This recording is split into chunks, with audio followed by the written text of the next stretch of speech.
Hulyo 20, 2025 sa Gashabrum Isa.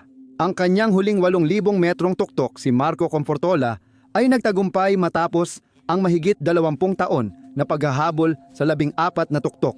Nag-post siya, "Natapos ko na ang 14. Matapos ang ilang araw, napansin ng mga umaakyat ang paulit-ulit na ulap, kinopyang mga tuktok at ebidensyang nagsasabing 6 sa kanyang mga tuktok ay maaaring hindi totoo. Mula sa Pineking larawan, nawawalang tuktok hanggang sa iskandalong yumanig sa Italianong pamumundok. Ito ang kwento ng umaakyat na inakusahan ng pagsisinungaling para makapasok sa kasaysayan. Maligayang pagdating sa extreme. Noong Mayo 22, 1971 ipinanganak si Marco Confortola sa Valforva, sa paanan ng Italianong Alps. Ipinakilala siya sa mga bundok noong bata pa siya ng kanyang ama na si Alfonso at agad siyang nahilig sa kalikasan. Hindi tulad ng maraming bata sa masisiglang lungsod ng Europa, ang kanyang palaruan ay ang mailap na kagubatan ng Alps. Natuto siyang magbasa ng panahon, hinasa ang kasanayan sa pagkaligtas, at pinahalagahan ang balanse ng kapaligirang alpin. Ang mga panahong ginugol niya sa paggalugad ng mga daan at dalisdis noong kabataan ay nagturo sa kanya ng paggalang sa mga bundok. Ang lahat ng ito ay nagbigay sa kanya ng malalim na ugnayan sa kanyang tinubuang lupa at sa matatag nitong kalikasan. Ito ang nagtulak sa kanya sa landas na haharap sa pinakamataas at pinakamahirap na tuktok sa mundo. Sa edad na 22 si Marco ay naging isa sa pinakabatang internasyonal na alpine guide sa Europa. Makalipas ang 10 taon, malakas pa rin ang hilig niya sa pag-akyat at nagsimula siyang maglakbay malayo mula sa kanyang tahanan malapit sa Italian Alps. Sa pag-asang marating ang tuktok ng ilan sa pinakamataas na bundok sa mundo, dinala siya nito sa Himalayas, kung saan tumayo siya sa paanan ng bundok Everest, ang pinakamataas na bundok sa mundo. Matapos ang buwan ng pag-aaklimatisa at linggo ng pag-akyat, ilang daang talampakan na lang si Marco mula sa pagtupad ng pangarap niyang marating ang tuktok ng 8,000 metrong bundok. Ngunit kadalasan, ang huling pagsubok sa tuktok ang pinakamabagsik. Tunay itong pagsubok ng tapang habang nilalabanan ng mga umaakyat ang pagod sa katawan at isip. Nang sa wakas ay naitapak ni Juan ang kanyang mga paa sa pinakamataas na bahagi ng bundok. Napuno siya ng damdamin ng tagumpay, ginhawa at kababaang loob. Para kay Marco, ito pa lamang ang simula. Pagkatapos nito, nagtanong siya sa sarili kung kakayanin niyang harapin ang hamon na delikado at halos 50% lang ang nakakatapos. Hindi lang ito simpleng pag-akyat sa Everest o pag-abot sa tuktok ng K2 na walang dagdag na oxygen. Layunin niyang marating ang tuktok ng lahat ng 14 na bundok sa mundo na lampas 8,000 metro ang taas. Hindi ito ang unang nagtulak sa kanya na mahalin ang pag-akyat, pero habang lumalago ang karera niya sa mountaineering, naging pangarap niya ang bawat tuktok na naaabot. Ayon kay Marco, ang paglalakbay na ito ay isang kamanghamanghang odyssey na nag-udyok sa kanya na magsanay at umakyat ng halos 20 taon. Kung matagal mo nang pinapanood ang channel na ito, alam mong delikado talaga ang hamon na ito. Dahil dito, mapapaisip tayo, ano nga ba ang nagtutulak sa mga umaakyat tulad ni Marco para subukang marating ang tuktok ng lahat ng 14 na bundok? Sa totoo lang, maraming paraan para tingnan ito. Sa pinakaugat nito, isa itong napaka-personal na paglalakbay na sinusubukang tuklasin kung hanggang saan kayang itulak ng mga umaakyat ang hangganan ng tibay ng tao at kung ano ang kaya nilang gawin bilang mga tao. Bawat 8,000 metrong tuktok ay may natatanging hamon tulad ng kakulangan sa oxygen, pabago-bagong panahon, at mahirap na teknikal na pag-akyat. Ang matagumpay na pagharap sa mga balakid na ito ay nangangailangan hindi lang ng pinakamataas na pisikal na kondisyon, kundi pati na rin ng matinding lakas ng pag-iisip. Kakayahang magdesisyon sa ilalim ng pressure at matibay na determinasyon na magpatuloy. Ang mga matagumpay na nakakaakyat sa 14 na tuktok ay napapabilang sa isang natatanging grupo ng mga umaakyat. Para sa kanila, ang pagtatapos ng hamon na ito ang Super Bowl nila. Patunay ito ng mga taong dedikasyon at ng dugo, pawis at luha na kailangan para matapos ang hamon. Sa katunayan, ilang beses na muntik nang magbuwis ng buhay si Marco para sa kanyang pangarap at walang mas malapit kaysa noong nasa K2 siya noong 2008. Maliit lang na liko sa tren ng kaguluhan. Kung gusto mong maging bahagi ng extreme na komunidad, makakita ng mga eksklusibong video na ginawa para sa iyo, magkaroon ng maagang access sa iba pa naming content at makaboto sa mga content poll. Sumali ka sa Patreon, kita-kits! Ang paglalakbay ni Marco na marating ang tuktok ng lahat ng 14 na bundok ay humantong sa kanya sa kadalawa, isang bundok na itinuturing ng marami bilang pinakamapanganib sa listahan. Hindi madaling nakuha ng bundok ang palayaw na Killer Mountain. Tuwirang sumasalamin ito sa dami ng namamatay na nagtangkang abutin ang tuktok, ngunit nawala ang buhay sa proseso. Ang reputasyon ng K2 ay nagmumula sa iba't ibang dahilan. Kabilang na ang pabago-bago at marahas nitong lagay ng panahon. Ang mga bagyo ay maaaring biglang mabuo, nagdadala ng napakalalakas na hangin, matinding pag-ulan ng niebe at biglaang pagbagsak ng temperatura na nakakabitag sa mga umaakyat at ginagawang napakadelikado ang pagbaba. Ito rin ang pangalawang pinakamataas na bundok sa lahat ng 14 na tuktok na may nakakabighaning taas na 28,251 talampakan. Ibig sabihin, kailangang gumugol ng matagal na oras ang mga umaakyat sa death zone, kung saan hirap mag-acclimatize ang katawan at tumataas ang panganib ng altitude sickness, cerebral edema at pulmonary edema. Ayon sa kasaysayan, bawat 4 na umaakyat na matagumpay sa K2, isa ang namamatay. Ang mataas na bilang ng namamatay ay kadalasang pumipigil sa mga baguhang umaakyat at sa mga mas inuuna ang kaligtasan kaysa sa thrill ng pag-akyat.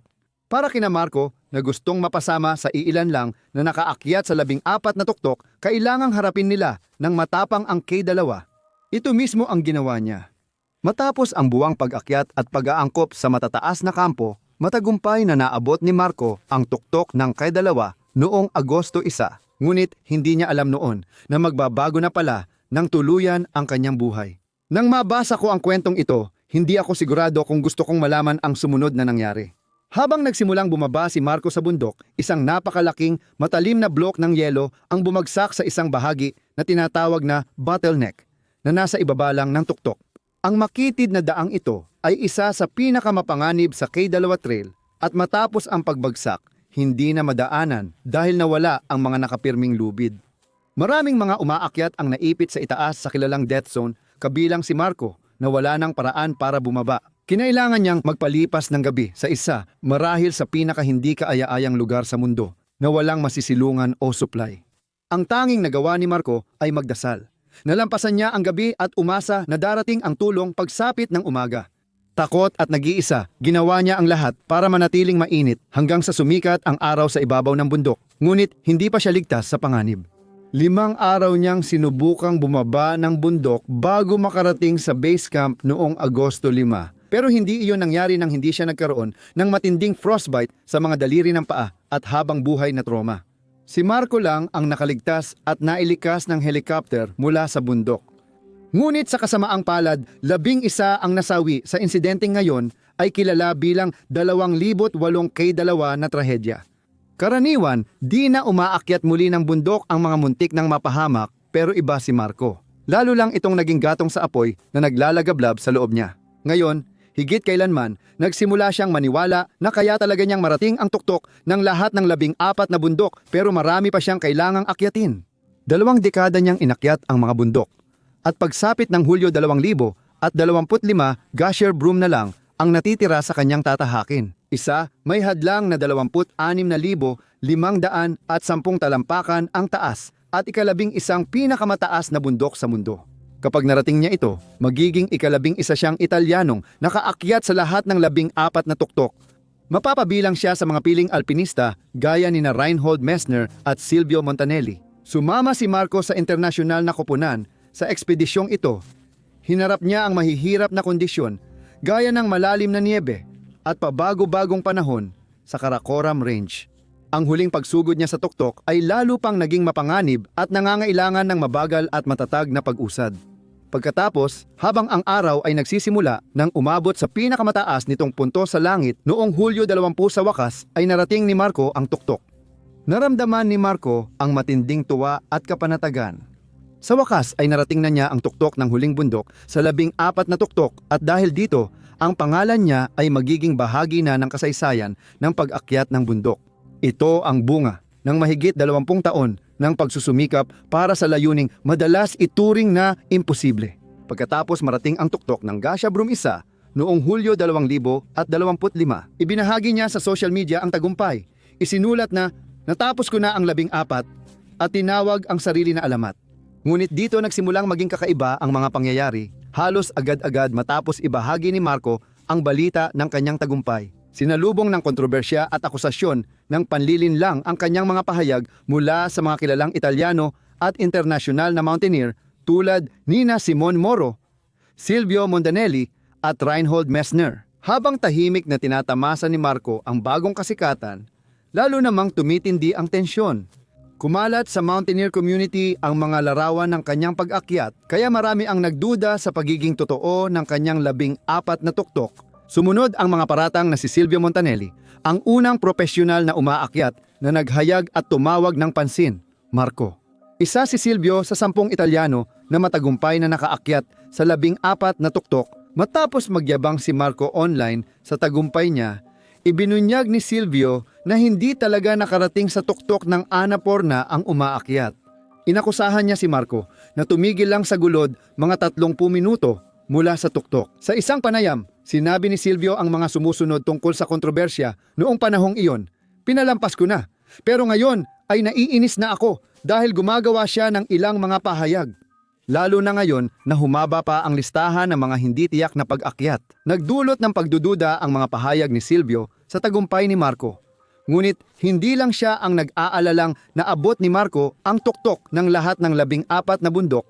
Lumabas na mas malalim pa pala ang kontrobersya kaysa sa una kong inakala. Sinimula ng mga umaakyat sa komunidad na suriin ang marami sa kanyang mga larawan sa tuktok at napansin nila ang mga kakaibang bagay tulad ng paulit-ulit na ulap at pamilyar na mga likuran na nagpasimula ng mga usap-usapan tungkol sa pag-edit. Ang mga veteranong umaakyat tulad ni Simone Moro, isa pang tubong Italia, ay nagsimulang imbestigahan ang mga paratang. Si Simon ay kilala sa mundo ng pag-akyat ng bundok, lalo na sa pag-akyat ng 4 sa 14 na tuktok tuwing taglamig, kaya hinahangaan siya ng marami. Nang hilingin sa kanya na imbestigahan ang pahayag ni Marco, ginawa niya ito nang hindi alam ang matutuklasan.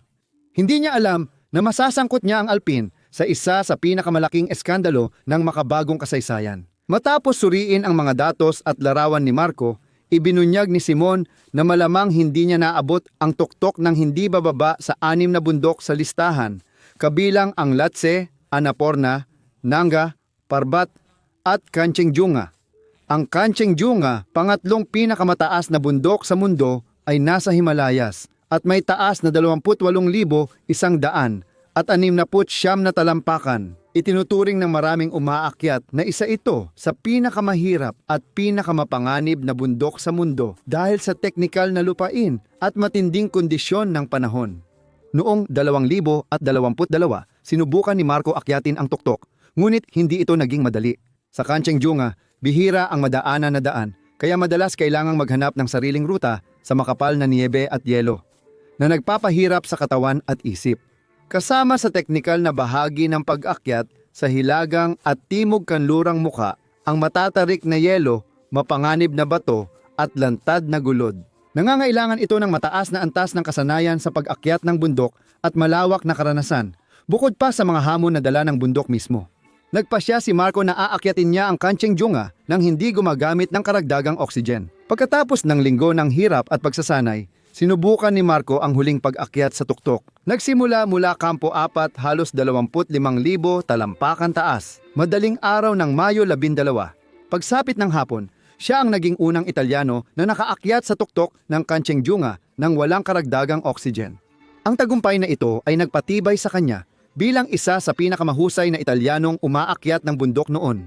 Ngunit hindi lahat ay ayon sa inaakala. Masusing siniyasat ni Simon Moro ang mga pahayag ni Marco at nadiskubre ang simula ng isang sabwatan na sisira sa reputasyon ng umaakyat ng bundok. Nagsimula si Simon sa pagtatanong sa Sherpa na kasama sa ekspedisyon ni Marco noong 2022. Nalaman niya na si Marco ay huminto mga 300 talampakan mula sa totoong tuktok. Ibinunyag ni Nuri Sherpa kay Simon na inutusan niyang gumamit ng oxygen si Marco sa huling bahagi, ngunit tumanggi raw si Marco. Para sa akin, ito ang tuktok. Sinusuportahan ito ng ibang umaakyat sa bundok noon, kahit marami ang nagdududa. Nakarating si Marco sa tuktok, ngunit lumitaw ang tanong, paano niya nakuha ang litrato ng sarili niya sa tuktok? Dito na nagiging interesante ang mga bagay. Sabi ni Simone. Naniniwala siyang na Photoshop lang ang litrato ni Marco sa tuktok ng Kanchenjunga. Kinuha ni Marco ang litrato na kuha ng Pakistani na umaakyat na si Shiroz Kashif at inedit ito para magmukhang siya talaga ang nakarating sa tunay na tuktok. Pinagtabi ni Simon ang dalawang larawan. At aaminin ko na talagang kapansin-pansin ang pagkakahawig. Magagawa kaya ni Marco, isang bihasang umaakyat na magsinungaling sa pag-abot sa tuktok? Niloko ba niya talaga ang mga mountaineer para lang mapasama ang pangalan niya sa listahan ng umakyat sa 14 na tuktok? Sa totoo lang, mukhang hindi lang ito ang larawan na pineke niya. Habang iniimbestigahan ni na Simon ang mga pahayag ni Marco, nadiskubre nila ang mas maraming ebidensya ng posibleng pag-edit ng mga larawan. Ang kapwa Italianong umaakyat na si Marco Camandona ay kumbinsido na kinuha ni Marco ang sarili niyang larawan sa tuktok ng Makalu at inedit ito para magmukhang naabot niya talaga ang tuktok. Kapag pinagsama ang mga larawan, kapansin-pansin ang pagkakahawig na nagdudulot ng pagdududa sa diumano'y pag-akyat ni Marco sa bundok. Matiyagang nagsalita si Marco Camandona at sinabi, "Hindi ko alam kung naabot ni Marco Confortola ang tuktok ng Makalu. Masasabi ko lang ng tiyak na kinuha niya ang larawan ko sa tuktok ng Makalu at inedit." Habang lumilipas ang mga linggo, sunod-sunod na kontrobersya ang naipon kay Marco Confortola. Sunod ang pag-akyat niya noong 2013 sa Lhotse ay hayagang pinagdudahan ni Simon. Ayon sa kanya, nakausap niya ang Spanish climber na si Alex Chicon. Nakasama noon si Marco sa Lhotse. Mahigit 10 taon na ang nakalipas at nag-cruise pa sila sa bundok. Habang bumabalik si Alex mula sa tuktok, sandali niyang binati si Marco na ayon sa kanya ay malayo pa noon sa tuktok. Ipinaliwanag pa niya kung paano umakyat pa ng kaunti si Marco, pero bumalik na bago pa man niya marating ang tuktok. Pero may larawan si Marco na nagpapakitang nakapose siya sa tuktok ng Lhotse. Lumabas na naman ang litrato niya na parang ninakaw mula kay Jorge Egotiaga, isa ring umaakyat. Naabot ni na Jorge at Alex ang tuktok noon. At pagbalik niya sa base camp, nagkaroon siya ng kakaibang pag-uusap kay Marco. Ipinaliwanag niya ito ng ganito. Pagdating ni Marco sa base camp, agad siyang lumapit sa akin at humingi ng litrato sa tuktok. Ibinigay ko iyon sa kanya at malungkot kong natuklasan na ginamit niya ito para sa sarili niya. Alam mo, Simone, ayokong magkaroon ng kontrobersya, pero hindi maganda na pineke niya ang litrato sa tuktok. Dahil sa kasinungalingang ito, tiyak ni Simone na ginamit ni Marco ang larawan ni Jorge bilang peking selfie niya sa tuktok ng Lhotse. Nag-abala pa siya na magdagdag ng kaunting niebe na nililipad ng hangin para hindi mahalata. Pero ayon kay Simone, magkapareho ang anino sa bundok at pareho lang ang dalawang larawan. Ikatlong beses na ito na sinubukan ni Marco na kumbinsihin ang marami na narating niya ang tunay na tuktok ng isa sa 14 na bundok, pero kung hindi pa sapat iyon, lumalabas na malamang hindi pa nga niya naabot ang tuktok ng Nanga Parbat at sa pagkakataong ito, wala siyang peking larawan. Ayon sa ulat, sinubukan niyang abutin ang tuktok noong 2023. 2 beses siyang napilitang bumaba ng bundok dahil sa masamang panahon. Noong Hulyo, nag-post ang grupo niya sa social media ng video ng kanilang tagumpay. Sinasabing narating nila ang tuktok ng Nanga Parbat. Ngunit ang video na kanilang ibinahagi ay hindi kuha sa tuktok na inamin naman nila noon. Sa halip, sinabi nilang nagpatuloy si Marco at matapang na nilabanan ang malalakas na hangin upang marating ang tuktok mag-isa. Sa kasamaang palad, nakalimutan niyang ikonekta ang InReach, isang portable satellite communicator na sanay nag-track ng lokasyon niya. Sa sarili niyang post sa social media, tila inamin niyang hindi niya narating ang tunay na tuktok. Isinulat niya, "Pagdating ko sa tuktok, ilang minuto akong naghahanap ng mga bandila ng Nepal na nagmamarka ng tuktok. Nagpasya akong bumaba matapos dumating ang snowstorm at lamig ilang sandali matapos kunan ang video na ito." Gayunpaman, natapos niya ang tuktok sa kanyang listahan at nagpatuloy na siya. Ngunit walang mga ulat o anumang larawan ng summit at wala ring nandoon para kumpirmahin ang kanyang sinabi.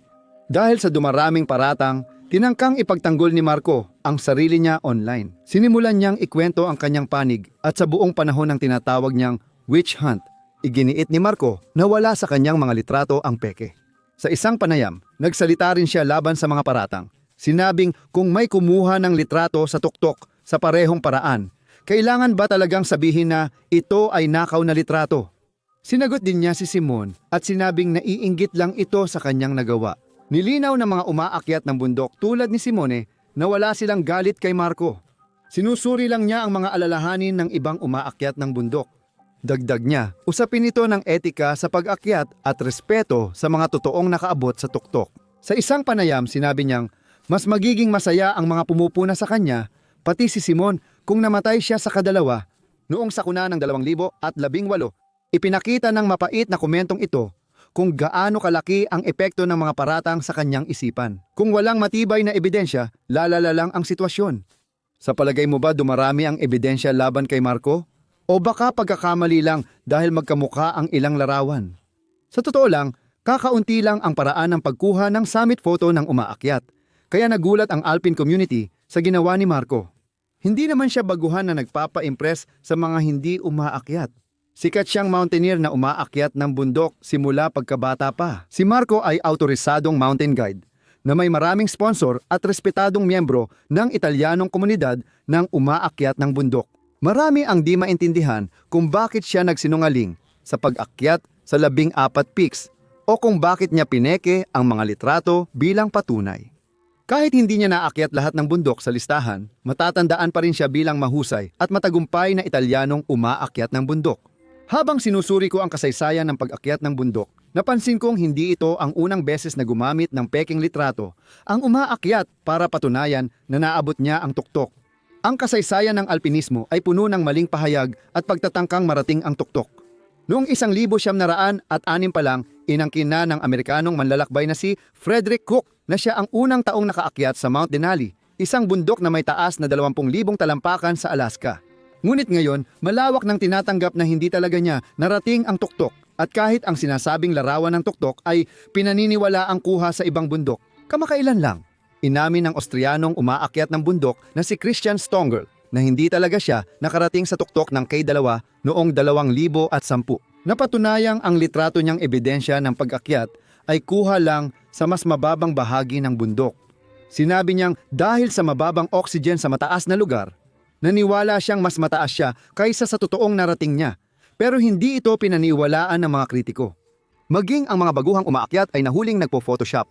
Halimbawa, noong 2016 dalawang magkaibang pares ng umaakyat ang nagtangkang gumamit ng mga na-photoshop na larawan sa pag-asang makakuha ng sertipiko ng pag-akyat sa tuktok ng Mount Everest. Sa sport na pinahahalagahan ang tapat na pag-uulat, ang pagsisinungaling sa pag-abot sa tuktok ay pwedeng makasira sa reputasyon ng umaakyat. Para kay Marco, maaaring mabura ang pangalan niya sa kasaysayan ng Italia. Kay Marco, tiyak na ramdam niya ang bigat ng kontrobersya nang questionin ni Reinhold Messner ang kanyang nagawa. Maraming itinuturing si Reinhold para sa mga hindi nakakaalam. Isa siya sa pinakadakilang Italianong umaakyat ng bundok at alamat ng Alpine sa buong mundo. Siya ang unang tao na matagumpay na nakaakyat sa lahat ng 14 na tuktok. Nagsalita ang 81 anyos sa publiko tungkol sa kontrobersya sa 14 na tuktok ni Marco at naglabas ng pag-aalala sa mga larawan at kakulangan ng ebidensya. Sa panayam sa Italianong pahayagan La Repubblica, sinabi ni Reinhold, kung may nagsasabing naabot niya ang tuktok ng 8,000 tungkulin niyang magpakita ng ebidensya. Kung wala ito, ang pag-akyat ay personal na usapin sa kasaysayan ng bundok, hindi ito umiiral. Pagkatapos, sinabi niya na si Marco ay hindi tunay na alpinista dahil hindi siya nakapagbigay ng ebidensya. Ang pahayag na ito ay siguradong masakit para sa isang umaakyat na lumaking iniidolo si Reinhold. Sa ngayon, tila wala nang umaakyat sa pamumundok.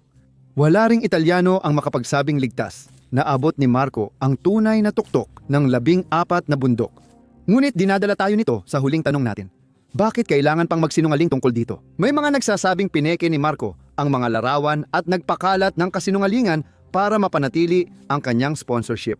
May nagsabi ring ginawa niya ito para lumakas ang impluwensya niya sa social media at mas maibenta ang sarili sa merkado. Bilang isang umaakyat, may ilan pang ang nagsabi na ginawa niya ang lahat ng ito para lang mapalakas ang kanyang ego. Matagal nang madaling makalusot sa maling pag-aangkin sa mundo ng pag-akyat ng bundok. Kadalasan, ang mga kapwa umaakyat at mga kumpanya ng ekspedisyon ay mas pinipiling umiwas sa kontrobersya at manahimik lalo na kapag opisyal na pinag-uusapan. Ang makabagong teknolohiya ay naging mahalagang gamit sa panlilinlang. Tulad ng nakita natin sa bidyong ito, kaya nitong manipulahin ang lahat mula sa mga global positioning system track hanggang sa mga larawan, Kaya napakahirap sabihin ng may katiyakan kung may nandaya nga ba sa isang pagtatangkang umakyat sa tuktok. Kung susuriin natin ang bawat pag-akyat ng climber, ilan kayang maling tuktok ang madidiskubre natin? Gaano kaya karaming pag-akyat ang sinasabing walang oxygen, pero sa totoo ay gumamit pa rin ng bottled oxygen sa kahit anong paraan? Mahalaga ba talaga ang pag-akyat ng bundok? Kung huminto ka lang ng ilang daang talampakan bago ang tuktok, ibig bang sabihin hindi na dapat ipagdiwang ang pag-akyat ng mahigit 27,000 talampakan sa K2? Ano sa tingin mo? Habang lumalaki ang industriya ng pag-akyat at komersyalisasyon, asahan nating dadami pa ang ganitong insidente sa susunod na mga taon. Ang sponsorship ahensya at adventure companies ay inuuna ang sariling interes at tinatago ang kontrobersya kapag pabor sa kanila. Ang mas nakakasira sa reputasyon ng mundo ng pag-akyat ay ang pananahimik ng ibang umaakyat na hinahayaan ang mga manloloko, kahit sila rin ay naaapektuhan. Palaging may mga sinungaling sa hanay ng mga adventurer at mga taong gustong ipakita ang sarili nila sa maling paraan para sa kasikatan. Nakakabahala ang pagdami nila sa mundo ng pag-akyat. Dati, kilala ang mga alpinista sa pagtutulungan, kababaang loob, paggalang sa kalikasan, at pag-abot sa hangganan ng kakayahan ng tao. Gaya ng nakita natin kay Marco sa video, mas mahalaga para sa kanya ang makarating sa tuktok kaysa sa iba. Isang ideyang laging kinaininisan ng mga tradisyonal na umaakyat. Lubos na nagulat ang buong komunidad sa malinaw na panlilinlang ni Marco sa mundo ng pag-akyat at sa laki ng iskandalong dala nito. Tiyak na nag-iwan ng masamang mantsa ang kontrobersya sa kanyang mga nagawa. Kaya malamang hindi na siya mapasama sa listahan ng pinakadakilang Italianong umaakyat sa kasaysayan.